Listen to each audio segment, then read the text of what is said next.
All right, all right. Welcome to another episode of the Company We Keep podcast.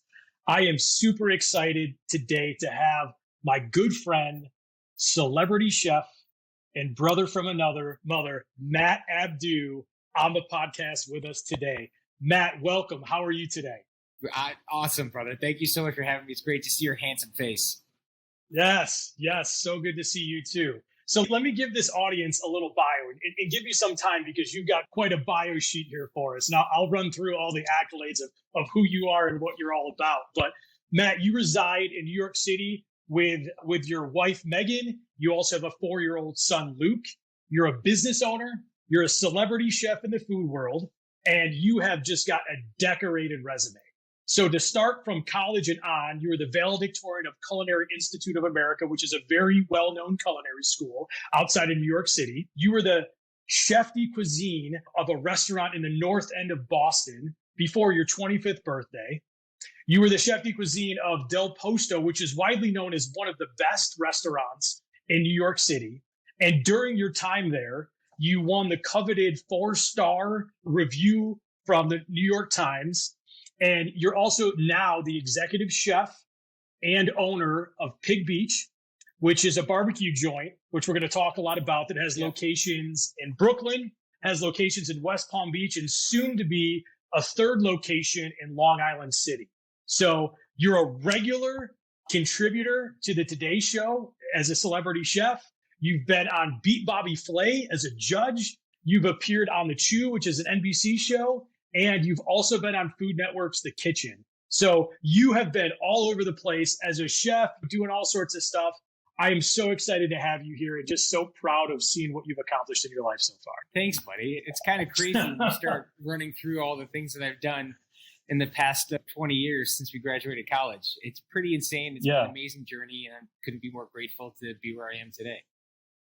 Yeah, absolutely. And I should say, one of the things that I missed is you also have a traveling barbecue competition team that you're a part of called Salty Ritz. And you've won a number of accolades by traveling the world and making delicious barbecue. So if you weren't hungry before you started listening to this episode, I think you're going to be hungry by the time it's over. Get ready. But get ready. Exactly. Now, so one of the things that I think is interesting that we should talk a little bit about is this is called the Company We Keep podcast, right? So how you and I got to know each other. So for the audience out there that's maybe not familiar with you, you and I met at Geneseo State University. It's a state school in upstate New York in a small kind of farm town called Geneseo, New York. We met in the fall of 1990, and you were a year younger than me in college. You pledged the fraternity that I was a part of. You were assigned to me. You were my little brother in the fraternity, and that just created a fast friendship where you basically became one of my closest friends. You were a confidant of mine, and you were one of the best human beings then and one of the best human beings now that I get to call a friend. So that's how you and I got to know each other. And that's why it's such a pleasure for me to. Thank you. And it couldn't be more of an honor to be able to be on this podcast with you today, and also just to know you. Not for nothing, Jay, when you're 18, 19 years old and you're making new friends in college and you meet particular people, you create bonds that usually last lifetimes. And it's amazing. I couldn't have asked for a better person to be my big brother, quote unquote, for the fraternity. And you're just the best. Everything you just said echoed right back at you, brother. Yeah. Thank you, man. Thank you, man. We'll hold the love fest for outside of the episode, but we've got some fun stories, some that we'll tell on this podcast and some we'll just keep between us. We got some great stories. Be appropriately rated for this podcast. That's right. But so the thing that is really interesting about you and why I thought you'd be such a great guest on this show is the gifting that you have as an individual. It was so apparent very early on in our relationship when I met you that you were just put on earth to do a few things, right? We talked about this before. You were put on earth to be a chef. You have God-given skills with your hands, with your head, and with your heart of making food. You come from an Italian and Lebanese background. So you grew up cooking with your grandmother and your parents, and you knew at a really early age that going into the food business was something that you wanted to do. And in the other things that you were put on the world to be a father and be a husband, because that's just who you are and what your makeup was. So the thing that I think we could start our questioning on was knowing that you had all this stuff that was impacting your life at an early age of having these talents. Can you talk a little bit us through like the decisions that you made at a young age to carve out your path to enter into the food business? Yeah, of course. So just as a kid, my entire life, I'm half Italian and half Lebanese, as you said, and both sides of my family, I would either be told to manja or saktein, both which basically just mean eat and be happy. And food was always sort of that epicenter of what brought family and friends and loved ones together. It was just the way that I grew up. It just so happened to be that both of those cultures have incredible dishes of food that are, in my humble opinion, some of the best things that are out there to eat. And I just, from a very early age, and I can remember this, of just being around like my grandparents, my mother, and my great aunts, and my aunts, and everybody would always cook. And cooking for them was always more than just making food or making a meal. It was about expressing love or nurturing or giving nourishment or nurturing their children or their grandchildren or their nephews or their nieces. And it was about a way of just extending love in physical form. It's like, here's a meal of something that I can show you and I can express my love to you of how much you make me happy, so eat this and I'm going to make you happy kind of thing. But my youngest food memory is probably when I was about 5 years old and my dad was making pancakes. And my dad doesn't cook, by the way. He likes to say he can burn water. It's funny. But he was make pancakes on a Sunday morning, after church kind of thing. And he like flipped it in the pan. And I thought that was, and this is before Food Network, before Food TV, obviously, like a little kid. But he just did it. And I was like, that is the coolest thing ever. So like every Sunday, that became like my tradition. My dad was, I wanted to make pancakes and I wanted to figure out how to flip the pancake in the pan. And many months or years potentially later, and hundreds of pancakes on the ceiling, on the floor, on the stove, all over the place, I finally hit one. And I was like, that's it. This is awesome. I can do this. This is the coolest thing ever.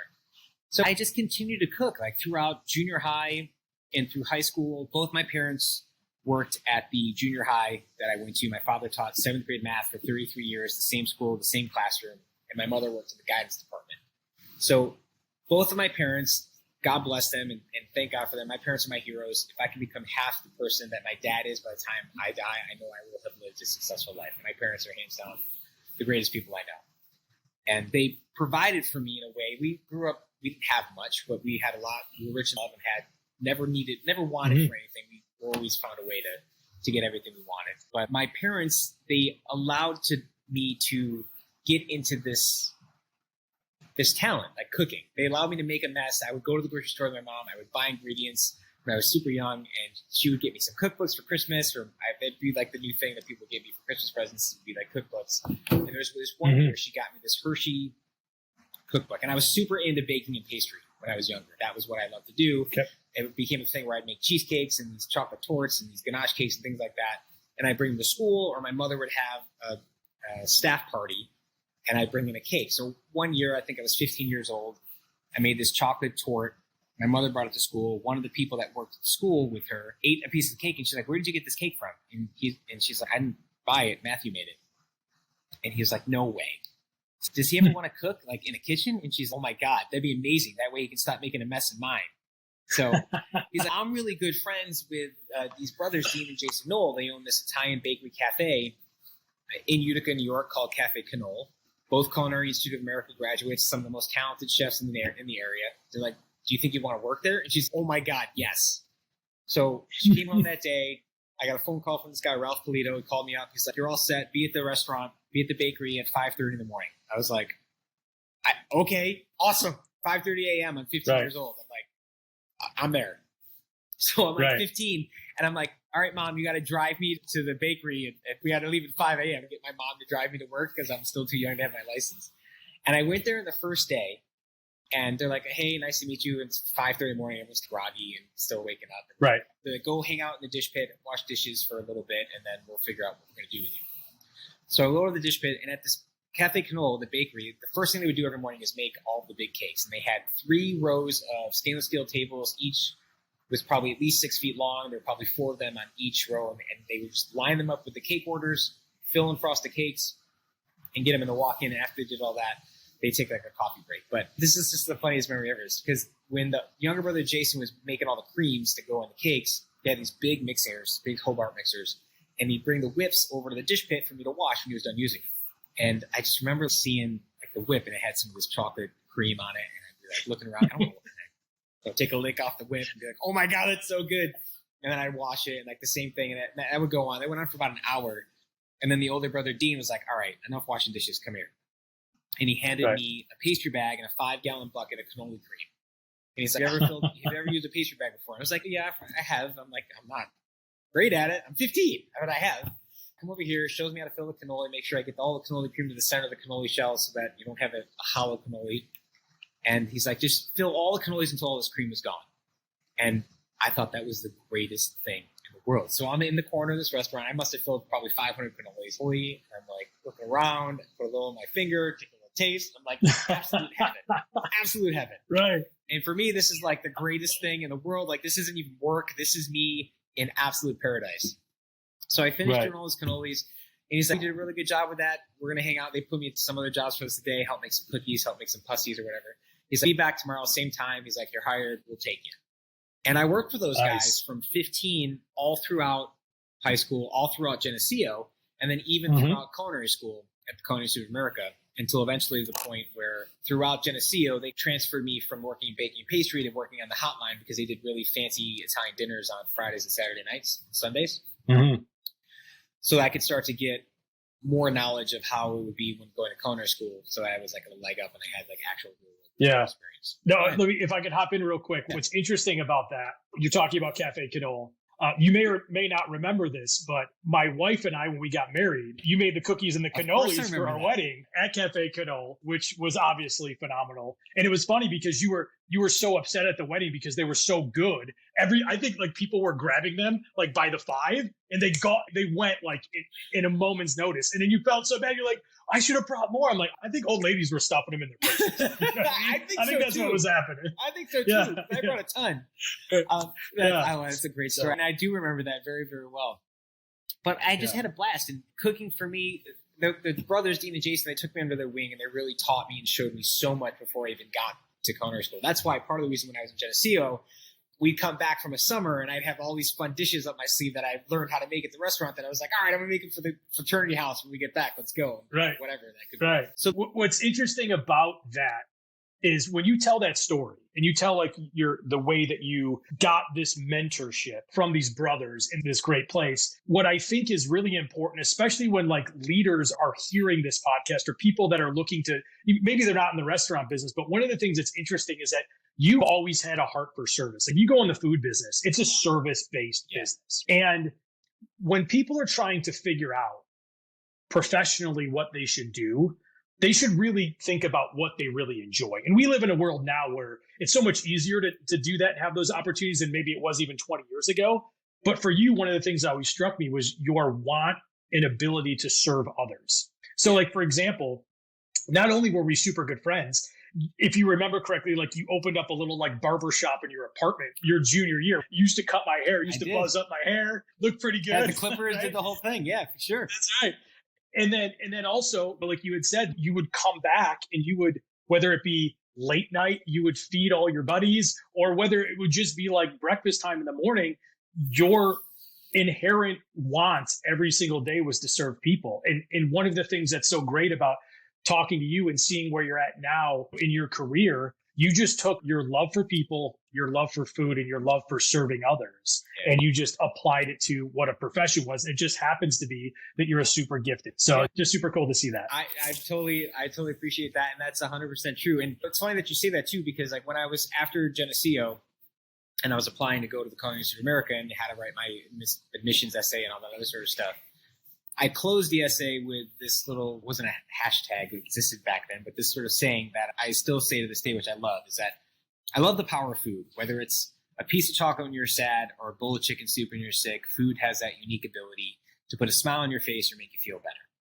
And you're right. I love that ability of making people happy. That was the reason, probably one of the biggest catalysts of me getting into food and hospitality and service, which is because I genuinely like making other people happy. It's what I live for. It makes me feel good to know that I can put a smile on somebody else's face. And then what better way of doing that than with an incredible meal or some sort of fun, tasty treat? So it's been 100%. Yeah. Really, really great. Yeah, that's great. That's great. And one of the things that is a must mention here is that the industry that you're in, which is the restaurant industry and the food service industry, it's a cutthroat industry. Margins are super tight. Having success in the food business just doesn't mean that you have the best food. It means that you have the best food, you have a really good business model, you have a way to make money and make sure your staff's paid. And all of that takes balance. And you have mentioned previously that you wanted to delay your culinary experience of going to CIA to get a business degree because you understood that if you wanted to succeed in the restaurant world and be a restaurant owner and have your own place, that you needed to understand the economics and the way that works too. And what's interesting is we talk a lot about leadership on this podcast. So when you translate leadership to the restaurant industry, which typically has very high turnover, how have you found that being a leader, how have you adjusted your leadership skills to ensure success both with your business and with the taste of your food? I absolutely love that question because in this industry, there are so many different styles of leadership. Some leadership roles of people of whom you'd work for or work with that served as a means of way to learn what not to do, almost more so than a way of what to do. Like when I look back and I think of Dean and Jason, they were a rock for me of what to do and what they instilled in me. And I was very blessed at that age to have them as mentors to teach me the work ethic of what they instilled. And there's a mantra that Dean and Jason would always tell me that they'd say, Matt, we'll never ask you to do anything that we won't do. And I always thought that was a great sort of model to live by in the restaurant industry. Because like you said, most people that work in restaurants, we don't make a lot of money. We're working a minimum of a 10 to 12 hour day, usually 6 days a week, honestly. And there's not really much glory in it other than this fact that we really love what we do, especially if it's able to put a smile on somebody's face or create a memory or a moment in time that everybody really remembers, or just create that sort of special happy place. But the leadership style that I've always flocked to was the golden rule, first and foremost in the kitchen, is treat others the way you want to be treated. Kitchens are a very high stress, continuously moving pressure cooker environment where the people that are working around you, when you're starting off, everybody wants to. So if you're working in a smaller kitchen and there's only 5 other cooks, those 5 other cooks are doing what they can to jockey to get the promotion to sous chef. And then if you go to a larger restaurant and you're coming in as a sous chef and you really want to advance your career at that spot, and there's a chef de cuisine role and an executive chef role, you're trying to do everything you can to position yourself to be the next person to take that promotion, just like in any other job or business. But you have to do something that sets you apart because, as you made a mention earlier with restaurants, I've seen some of the most talented chefs on the planet fail restaurants because of a million different reasons. But restaurants really require, just so many other businesses do, a lot of boxes to be checked. Leadership, good leadership being one of them, particularly for employees that are minimum wage or a little bit above that they're not motivated by money. Most people working in an industry are not motivated by money. So how else can you motivate them? You motivate them by inspiring them with food that they think is absolutely delicious. You motivate them by being a person they want to work with and want to learn from because they know what you have is special and that's something that they can take from you or impart from you.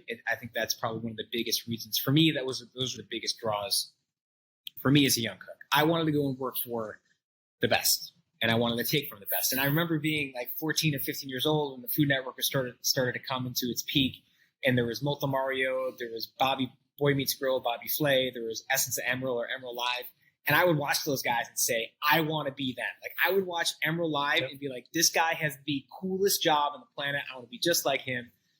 But I understood that even then, to get from where I was as like a 16-year-old, 15-year-old kid that just liked to cook, knew that there was going to be a long journey and a long path to learn what I needed to learn to even remotely get to that level, to then start making connections to get into this sort of celebrity chef world where people are asking you to be on television or asking you to be a guest judge on a Food Network. A lot of people want instant gratification and they're not really willing to put in the sacrifice or take the time to really hone your craft and learn and be patient to finally get to a point in your career where you're confident enough to say, yeah, I can do this. One of the interesting things about that is if you think about back when you're saying when you're 15, 16 and food shows and cooking shows started to come out in Emerald Lagasse, I remember from college, you'd always go, bam, you'd be throwing the salt in and doing the bam. But what's interesting is that Emerald and those early trailblazers in the food world, they stepped out. They stepped out from behind the back of the house and went to the front of the house and actually started teaching others their gift. And I think it talks about two things. Number one, creativity and adaptability, but then also the ability to share your gift and teach others. Because in leadership, one of the things that I preach is that if you're going to be climbing up to the top of the mountain, you got to be pulling somebody else up. And isn't that the truth in the restaurant business, right? If you see a young person now that looks at you and says, wow, look at this guy, look at Matt Abdoo, look at what he's accomplished. You're teaching this person skill. And at some point in time, they may open up a restaurant across the street from you, but you have to share your gifts. And that's leadership, right? You have to share your gift with them and teach them how to be the best they can be. Yeah, and I love that saying. When you're trying to climb your way up to the mountain, you got to be taking somebody with you, because especially in the restaurant industry, that couldn't be more true. Because as one person, as a leader, you can be that person that has a vision. You can be that person that can develop a recipe that you think is absolutely perfect. You can be that person that creates plates and dishes that get people excited and are just, for lack of a better word, delicious. But when it comes to service, when it comes to creating those dishes on a mass scale in a very quick paced environment, you cannot do it alone. You need to train people within your team that can execute your vision and execute your level of excellence just as good as you can. So you can't do it by yourself. And I love to preach that we do what we call lineup or pre-shift meetings. It's 10 minutes before we open for service. We get the staff together, talk about the specials we're doing for the day, talking about the things that are going on, remind people of daily maintenance of health department and cleanliness things, just keeping everybody on their toes. And I love to say, like, whenever something good happens, one of the first things I do is I compliment my team, because I tell them that I could not do any of this without you guys. And there's never more of a truer statement. And the benefit to that is that when you're able to find people that you can work with that want to go up that mountain with you, they're benefiting as well. And as you said, and in time, God willing, one of two things happen. They either leave to go take that knowledge, apply it somewhere else, climb the proverbial ladders at some other business. They stay with you and they climb with you and they become your corporate chef de cuisine or your executive chef. You move on to be more of a face or an image as the business grows and expands. Or they leave and they go and they do their other thing, as you said, across the street potentially. And all those options are on the table. The great thing is that when you're able to be a good leader in this industry, you retain employees. And without being able to retain employees in the restaurant business, you're dead in the water, because you're always starting from scratch. You're always starting over again to train people to do the basic things. And what I really pride myself on here is that when I left Del Posto to open up this project, I had about 12 guys. I didn't take them all. I didn't really take them. They wanted to come with me, and I graciously accepted them too. And those 12 guys that left with me back in 2016, when I left Del Posto to do Pig Beach, they're all still with me now. And it's like the greatest compliment in the planet to have those guys with me. And obviously, I've given them opportunity to fail. I've given them opportunity to grow. I've given them opportunity to earn more. And I've given them opportunity to get promotions. And I've done everything that I can to the best of my ability to keep them with me and to keep them happy. But it's always a fear. It's like when you, in this business, you see your coworkers more than you see your actual family. And because of that and the way the environment is set up, they become your family. And you create these really tight-knit bonds with the people that you work with every single day. And when they leave, it's both bittersweet and sad, but you're also really proud to see somebody grow.